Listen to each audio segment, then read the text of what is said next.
starts now on WSBT with Pete Byrne and Carl Deffenbaugh. Well, welcome to Hoop It Up. Pete Byrne with Carl Deffenbaugh, our final Hoop It Up show of the year. But you know what?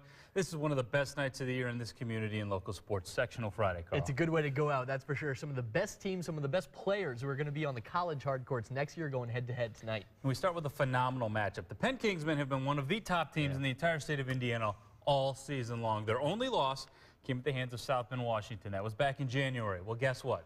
Those two teams meet tonight with a trip to the sectional finals on the line. Not to mention in Washington's gym, so a bit of an advantage for them. Pick it up in the third quarter. Washington trailing, but Travion Johnson throws it down on the fast break. Game tied at 43. Great crowd out there. Fourth quarter, Penn trailing by 2. Jordan Geist steps back, knocks down the 3. Penn up by 1. They were still up 1 with 32 seconds to go. Anthony Brazier at the free throw line calmly sinks it. Game tied at 62. Penn with a chance to win it in regulation. Nate Miller gets a look, but it's off the iron. We are going to overtime. In OT, Washington starts fast. Lorenzo Glass spins and scores. Panthers up by 4, but Penn gets back in it at the free throw line. Billy Dozlak is good. Game tied at 66. Penn up 1 now. 11 seconds to go. Washington's got the ball, chance to win, but the pass is stolen by Nate Miller. A huge play, and Miller puts Penn's lead up by a couple at the free throw line. Washington's last chance is off the mark, and Penn survives in overtime, 71-67. Phenomenal game at Washington. Incredible. Well, first of all, what a great game it was. Anytime you win in overtime, it could go either way. Credit Washington's seniors. They didn't go down easy. They came to play tonight. They beat us badly on the board. Fortunately, we were able to handle the ball and earn enough free throws to win the game. It's going to be tough to top that one, but we'll try. Other half of the bracket, it was Riley versus Plymouth in the late game. The Pilgrims had won 5 in a row coming in and got off to a hot start. Mac Mercer, bucket and the foul down low. He is pumped up, doesn't want to head off to Belmont quite yet.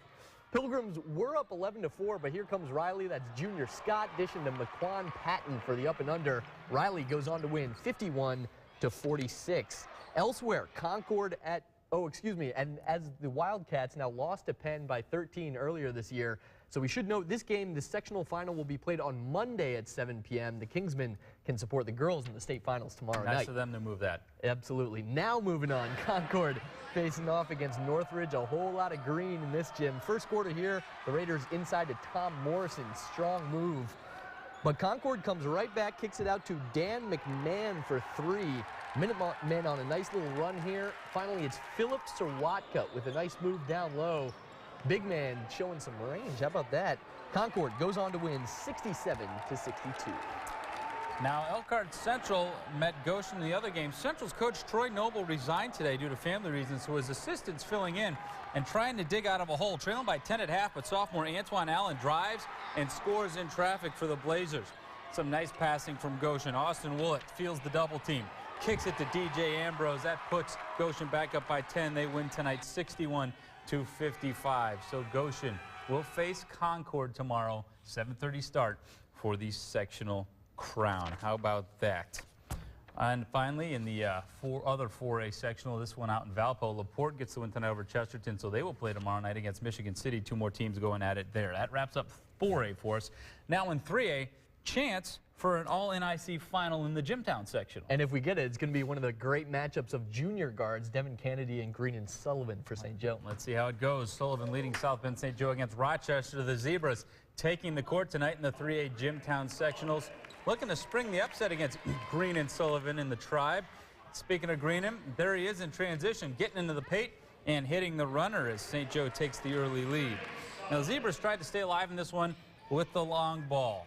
Adam Holland knocks down the 3, but it wasn't enough. St. Joe dominates from start to finish tonight. Matt Gergely nails the 3, and St. Joe wins big, 88-47. So who's it going to be? Will they get to face Marion and Kennedy in the final tomorrow? First, the Knights have to get past Culver Academy. That would prove to be more difficult than perhaps you would think. Culver starts the game on a great run. They led 16-6 after 1 quarter. But back comes Marion. David Kennedy steals the ball, and watch this move as he goes behind his back, then scores in traffic. Marion rallies to take a small lead at halftime. St. Joe boys there looking on, wondering who we're going to play. Skip out to the fourth quarter. Kennedy again drives baseline, puts it away. He had 26, and Marion wins 58-53. First quarter, I think we were down 16-6, and we just weren't focused coming into the start of the game. And we played them before, so we know their tendencies, but we just had to find the inner drive in us and end up coming out on top. How good does it feel to win and know you're playing for a sectional title tomorrow? My freshman year, I knew that feeling, and now being an upperclassman, I'm telling these guys, I mean, this could be our last game, and now playing the Holy War in the championship, I mean, that's what we live for. It will be fun. Holy War Part 2, St. Joe and Marion tomorrow night. St. Joe won the earlier matchup this season in overtime, by the way. Can't wait for that one. Meanwhile, over at Wawasee, number 5 team in the state, Northwood in Class A, faced Tippy Valley. Took the Panthers almost 4 minutes to get on the board, but eventually Braxton Linville carries him early, open in the corner. He had Northwood's first 8 points.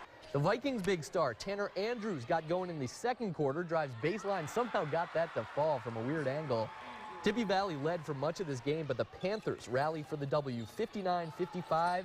They survive and advance. And they will get the winner of the first semi, Fairfield and West Noble. The Chargers just pouring it on in the fourth quarter. Phil Miller, no-look pass to Brandon Evans. Pretty slick. West Noble up 62-40.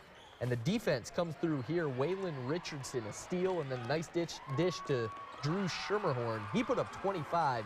West Noble wins 70-46. So Chargers and the Panthers meet for the sectional title tomorrow night at 7:30.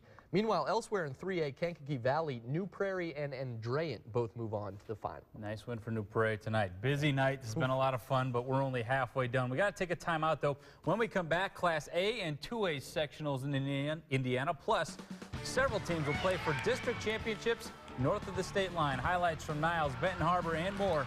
That's when Hoop It Up returns.